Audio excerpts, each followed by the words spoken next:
बच्चों, पाइथागोरस प्रमेय हम आप लोगों को बता दिए हैं। अब हम पाइथागोरस प्रमेय का विलोम आप लोगों को बता रहे हैं। पाइथागोरस प्रमेय आप लोग पढ़ लिए हैं, पढ़ा दिए आप लोगों को। किसी समकोण त्रिभुज में कर्ण का वर्ग अन्य दो भुजाओं के वर्गों के योगफल के बराबर होता है, और यह है पाइथागोरस प्रमेय का विलोम।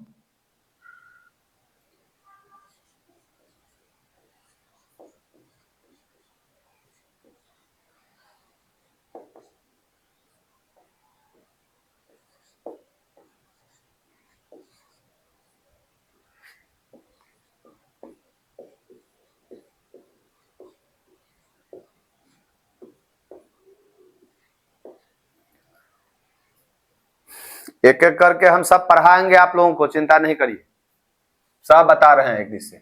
पाइथागोरस प्रमेय का विलोम।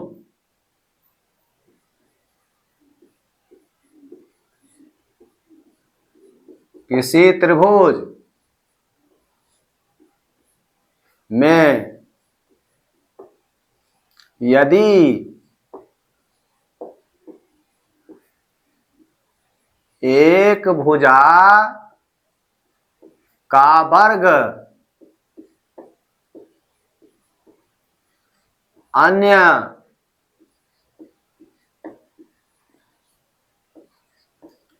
दो भुजाओं के वर्गों के योगफल के बराबर होता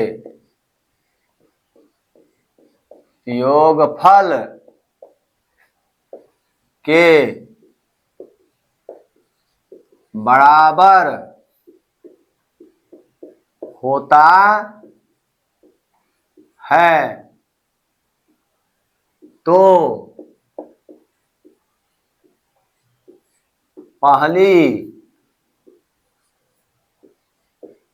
पहली भुजा के सामने का कोण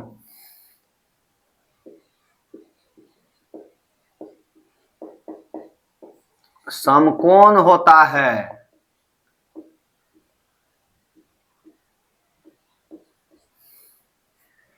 किसी त्रिभुज में यदि एक भुजा का वर्ग अन्य दो भुजाओं के वर्गों के योगफल के बराबर होता है तो पहली भुजा के सामने का कोण समकोण होता है। पहली भुजा का मतलब सबसे बड़ी भुजा। ये जो लिख रहा है, जो दिया गया है, ये जो थेल्स प्रमेय का, पाइथागोरस प्रमेय का विलोम आप देख रहे हैं, ये जो पाइथागोरस प्रमेय का विलोम है, इसमें क्या कह रहा है? एक भुजा का वर्ग अन्य दो भुजाओं के वर्गों के योगफल के बराबर होता है। तो एक भुजा का वर्ग उधर है दो भुजा के वर्गों का योग। इसका क्या मतलब हुआ? एक वो जो भुजा है जो बाकी दो भुजाओं के वर्गों के योग के बराबर है, वो बड़ी भुजा हो गई। तो पहली भुजा के सामने का कोण समकोण होता, मतलब बड़ी भुजा, सबसे बड़ी भुजा के सामने का कोण समकोण होता है। अब इसके लिए आपको दो त्रिभुज लेना होगा, और दोनों आप समकोण त्रिभुज लीजिए। पूरा मन लगाकर देखिए, बहुत सुंदर है। ये सब संभावित प्रश्न है।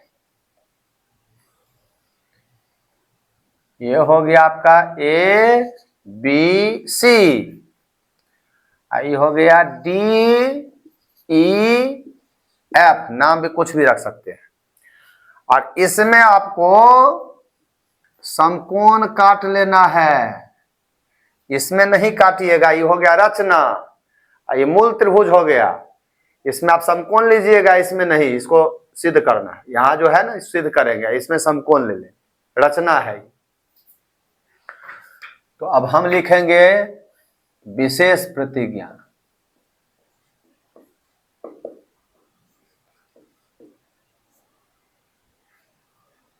माना कि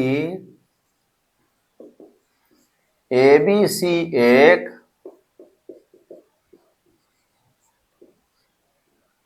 त्रिभुज है जिसमें AC² बराबर A B square plus B C square है। ए सी स्क्वायर बराबर A B square plus B C square है। माना कि ए बी सी एक त्रिभुज है जिसमें ए सी स्क्वायर बराबर A B square plus B C square यह है। किसी त्रिभुज में यदि एक भुजा का वर्ग अन्य दो भुजाओं के वर्गों के योगफल के बराबर तो एक भुजा का वर्ग, देखिए एक भुजा का वर्ग, और क्या लिख रहा है अन्य दो भुजा के वर्गों का योग, तो बराबर में देखिए अन्य दो भुजा ये दोनों हो गया, इसके वर्गों का योग है। तो पहली भुजा के सामने का कोण समकोण होता है, पहली भुजा क्या है AC, तो AC के सामने का कोण B समकोण होना चाहिए, सिद्ध करना है।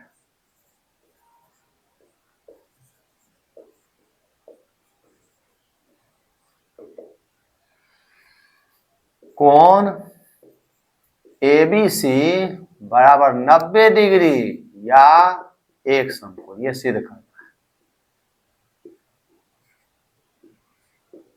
90 डिग्री या एक समकोण सिद्ध करना है। अब हमको रचना लिखना है। रचना में आप सुन रहे हैं कि सिद्ध करने के लिए हम लोग जो अपनी ओर से बनावट की क्रिया करते हैं वो रचना हुआ। तो ये रचना है। क्या है रचना में? एक समकोण त्रिभुज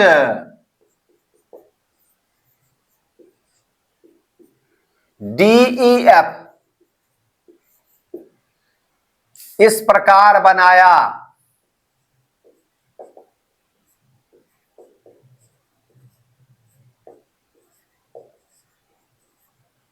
इस प्रकार बनाया कि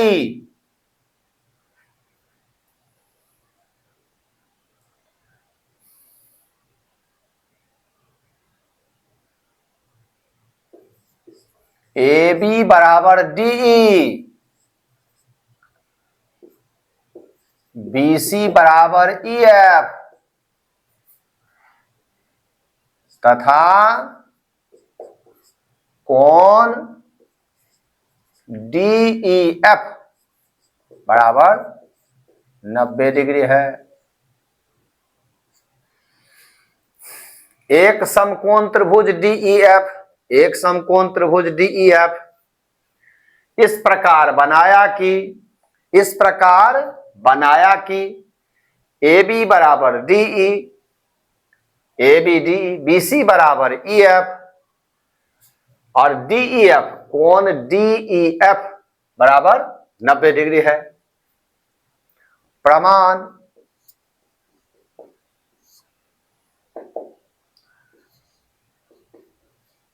समकोण त्रिभुज DEF में, समकोण त्रिभुज DEF में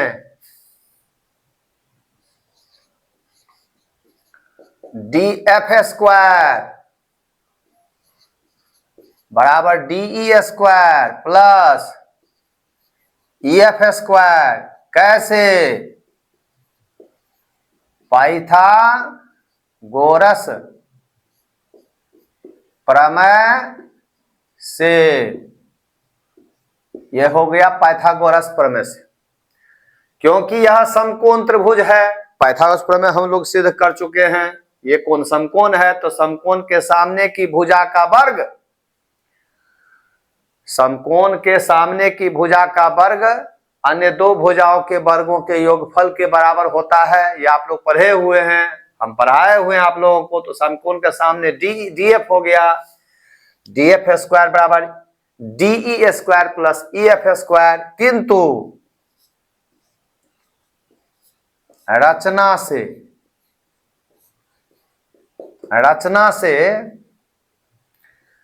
DE बराबर AB है तथा EF बराबर BC है। DE बराबर AB है, DE बराबर AB है, EF बराबर BC है। इसका क्या मतलब हुआ? इसका मतलब हुआ कि DF स्क्वायर के बराबर में जो DE स्क्वायर है उसको हम AB स्क्वायर लिख सकते हैं, और EF स्क्वायर को हम BC स्क्वायर लिख सकते हैं। साथ ही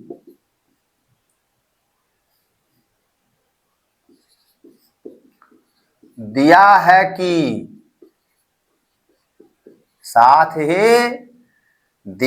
कि क्या दिया हुआ है, जल्दी बताइए। दिया हुआ है, यहां देखिए विशेष प्रतिज्ञा में AC स्क्वायर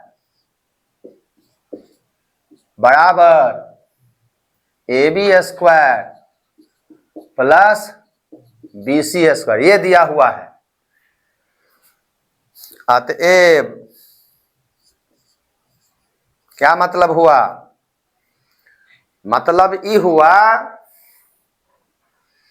कि जो DF स्क्वायर बराबर AB square plus BC square है, यहां पर AC स्क्वायर बराबर AB square plus BC square है, इसमें दोनों में देखिए तो समीकरण न हुआ बायां और दहिना बराबर के बायां दहिना जब मान होता है तो समीकरण हो गया। तो इस तरह से जहां दो समीकरण हमको मिल रहा है उसके दहिना पक्ष जो है RHS बराबर है। Two equations are equal by any sides, it means another side also be equal. तो यहां पर जो है दोनों समीकरण का एक पक्ष बराबर है। Both equations are equal by right sides, AB square plus BC square, AB square plus BC square. So another sides of those equations also be equal. तो DF स्क्वायर बराबर AC स्क्वायर हो जाएगा। अतएव हम कह सकते हैं DF स्क्वायर बराबर AC स्क्वायर है। क्या मतलब हुआ? स्क्वायर से स्क्वायर कट जाएगा तो DF बराबर हो गया AC। ये हो गया आपका समीकरण नंबर 1। दो समीकरणों का एक पक्ष बराबर होने से दूसरा पक्ष बराबर हो जाते हैं। Here we getting two equations AB DF square equal to AB square plus BC square and another equation AC square equal to AB square plus BC square. Both equations are equal by right side, so left sides of these equations also be equal, will be equal। DF square equal to AC square. तो यहां दोनों तरफ जो है square हटने से DF बराबर AC हो गया, DF बराबर AC हो गया। तो इस तरह से हमको समीकरण 1 प्राप्त हुआ। ये प्राप्त करके हमको क्या फायदा हुआ? तो हम लिखेंगे अब त्रिभुज ABC एवं त्रिभुज DEF में जितना ज्यादा नियम सब याद रहेगा उतना बढ़िया से आपको समझ में आएगा, और उतना जो है ना आसानी से बनाइएगा। समझे? तो नियम सब याद करके रखिए। अभी आपको समरूपता के संबंध में बताया गया था, सर्वांग समता प्रमेय है।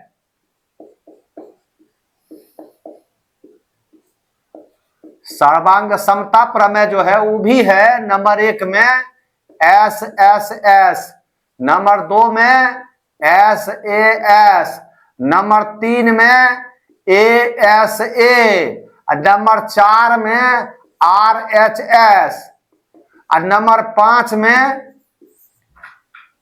AAS। क्या है ये सब बताइए? समरूपता था वो, यह है सर्वांग समता। इससे पहले वाला में हम समरूपता के बारे में बताए थे, यहां है सर्वांग समता प्रमेय। तो SSS, दो त्रिभुजों में एक त्रिभुज की तीनों भुजाएं दूसरे त्रिभुज की क्रमशः तीनों भुजाओं के बराबर होते हैं, दो त्रिभुज सर्वांग सम होते हैं। दूसरा है SAS, दो त्रिभुजों में एक त्रिभुज की दो भुजाएं और अंतर्गत कोण दूसरे त्रिभुज की तदनुरूपी दो भुजाएं अंतर्गत कोण के बराबर हो, दो त्रिभुज सर्वांग सम होते हैं। ASA, दो त्रिभुजों में एक त्रिभुज की एक त्रिभुज के दो कोण और बीच की भुजा दूसरे त्रिभुज के तदनुरूपी दो कोण बीच की भुजा के बराबर हो, दो त्रिभुज सर्वांग सम होते हैं। RHS, दो समकोण त्रिभुज सर्वांग सम होते हैं यदि उनके कर्ण और संगत एक भुजा बराबर हो। पांचवा AAS, सर्वांगता कसौटी, इसको कहते हैं AAS सर्वांग समता कसौटी।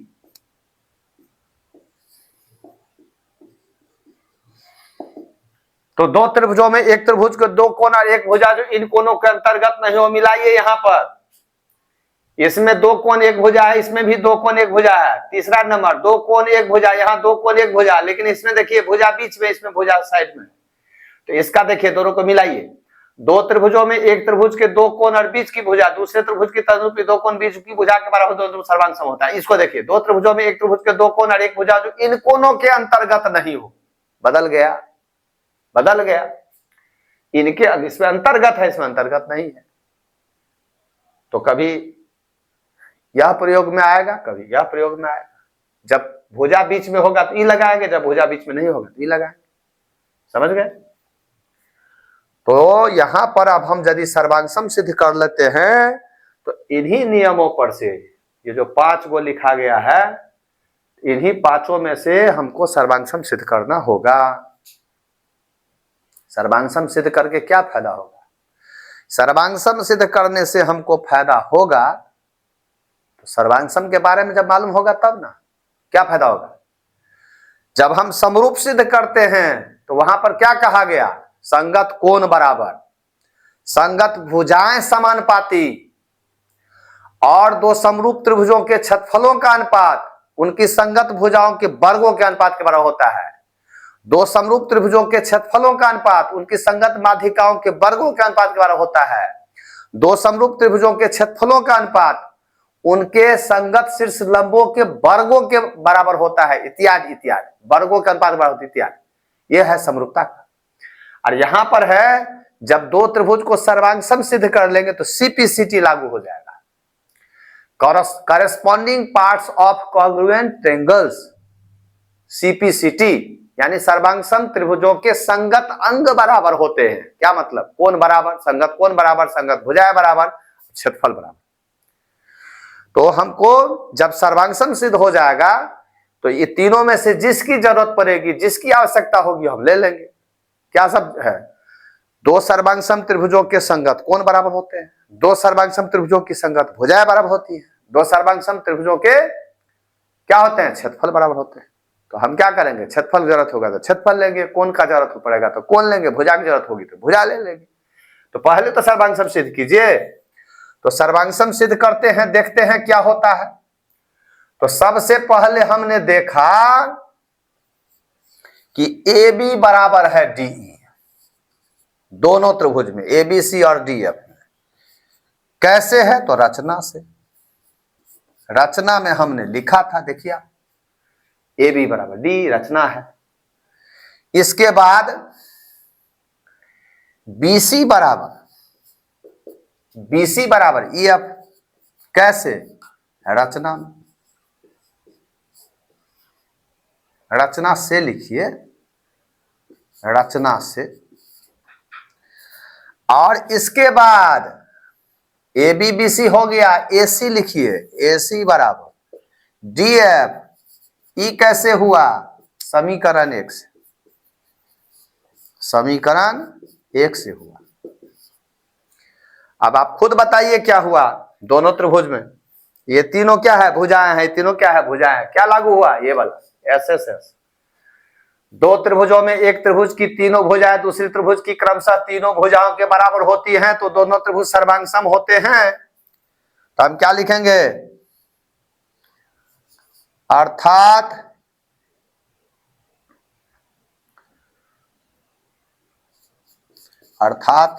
अतएव लिखिए, अतएव एस एस एस सर्वांग समता प्रमेय से, सर्वांग समता प्रमेय से, एस एस एस सर्वांग समता प्रमेय से, इसको मान्यता एस एस एस भी लिख सकते हैं, लिख सकते हैं अतएव मान्यता एस एस एस से, ऐसे लिख सकते हैं। त्रिभुज ए बी सी सर्वांग सम हुआ त्रिभुज डी ई एफ के।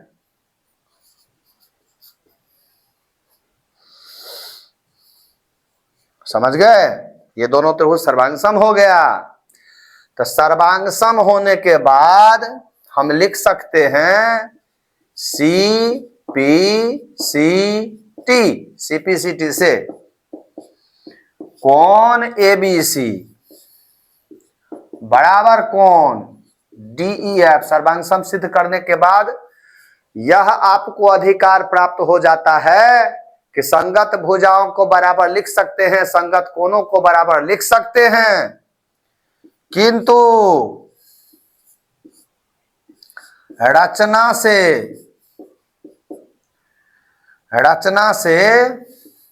कोण डीईएफ बराबर 90 डिग्री है। डीएफ बराबर क्या है 90 डिग्री, तो इसलिए हम लिख सकते हैं बराबर 90 डिग्री। समझ गए? तो एबीसी 90 हुआ कि नहीं हुआ बताइए, क्या सिद्ध करना था?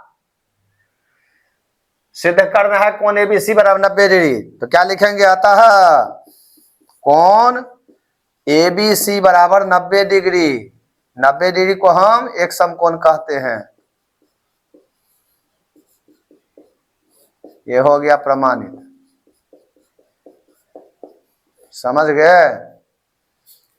अब इसमें एक चीज आया है सीपीसीटी, तो सीपीसीटी जो है लिखा गया है, तो सर्वांग सम त्रिभुजों के संगत अंग बराबर होते हैं। तो सी से करस्पॉन्डिंग हो गया, पी से पार्ट्स हो गया, सी से कॉन्ग्रुएंट हो गया, टी से क्या हो गया ट्रायंगल, है ना। तो सर्वांग सम त्रिभुजों की संगत भुजाएं संगत कोण बराबर होते हैं, क्षेत्रफल बराबर होते हैं। तो जिसकी आवश्यकता होगी जरूरत पड़ने पर मिलेंगे। अभी कोण की जरूरत हमको पड़ा था तो हमने कोण ले लिया, तो कितना सुंदर से सिद्ध हुआ, कितना आराम से सिद्ध हो गया। और इसी तरह से आप लोग इसको याद रखिएगा। तो इसमें आपको इसका जो सिद्धांत है, इसका जो प्रमेय कथन है, स्टेटमेंट है इसका थ्योरम का, वो याद रहना चाहिए। जैसे पाइथागोरस प्रमेय में किसी समकोण त्रिभुज में कर्ण का वर्ग अन्य दो भुजाओं के वर्गों के योगफल के बराबर होता है। और ये जो अभी है उसमें कहा गया कि किसी त्रिभुज में यदि एक भुजा का वर्ग अन्य दो भुजाओं के वर्गों के योगफल के बराबर होता है तो पहली भुजा के सामने का कोण समकोण होता है। तो ये भी याद रहना चाहिए आपको। और इसके बाद जो है ये समझ गए कि दो को आपको त्रिभुज इसमें लेना होगा, एक मुख्य त्रिभुज है, एक दूसरा रचना है। तो रचना वाला में आप समकोण ले सकते हैं, और रचना के टाइम आप ध्यान रखिएगा कि ए बी बराबर डी हो, बी सी बराबर ई एफ हो, और ए सी और डी एफ की चर्चा नहीं करना है, क्योंकि उसको हम सिद्ध करते हैं। डी एफ ए सी को बराबर सिद्ध करते हैं, या आपको सिद्ध करना पड़ेगा डी एफ बराबर ए सी। सिद्ध करने के लिए सर्वांग समता का प्रयोग करना पड़ेगा। सर्वांग समता के लिए आपको ये जो बताया गया है, ये 5 प्रकार से हम सर्वांग सम सिद्ध करते हैं। तो जो स्थितियां होगी उसी स्थिति के आधार पर हम उसको सिद्ध करेंगे। तो अभी दोनों त्रिभुज में यह और यह रचना से बराबर है, यह और यह रचना से बराबर है, यह और यह समीकरण 1 में हमको प्राप्त हुआ था। कैसे हुआ था? तो यह जो समकोण त्रिभुज मान लिया गया था उसको, उसमें पाइथागोरस प्रमेय से डी एफ स्क्वायर बराबर A B square plus B C square कैसे हुआ था? तो डी एफ स्क्वायर बराबर D square plus E F square, और रचना में डीई ए बी बराबर है, ई एफ बी सी बराबर है। तो डीई के बदले ए बी ले लेंगे, ई एफ के बदले जो है बी सी ले लेंगे, और लेने के बाद जो है ये दिया हुआ है तो इसका दाहिना पक्ष बराबर है इसका दाहिना पक्ष, तो बायां स्क्वायर बायां पक्ष बराबर बायां पक्ष, तो दोनों का स्क्वायर हट गया। इस तरह से हमको समीकरण 1 प्राप्त हो गया, जिसका प्रयोग यहाँ पर हमने कर लिया, जिससे ऐसे से सर्वांग सम हो गया। जब दोनों त्रिभुज सर्वांग सम हो गया तो सीपीसीटी हम उसका प्रयोग कर देंगे कि जो जरूरत है, तो कोण हमको जरूरत है, यह कोण समकोण सिद्ध करना है, तो यह कोण इसके बराबर हो गया, संगत कोण है। समझ गए ना? बी कोण ई कोण का संगत है। तो कोण जो है ए बी सी बराबर कोण डी एफ है 90 डिग्री, तो ये दोनों बराबर 90 डिग्री हो गया। तो इसको इसका मतलब इसकी आवश्यकता हमको नहीं है, तो रचना है तो ए बी सी हमको लेना है, तो ए बी सी बराबर 90 डिग्री, जिसको अब एक समकोण कहते हैं। इस तरह से सिद्ध हो गया। तो ठीक है, इसको आप लोग कॉपी करिए।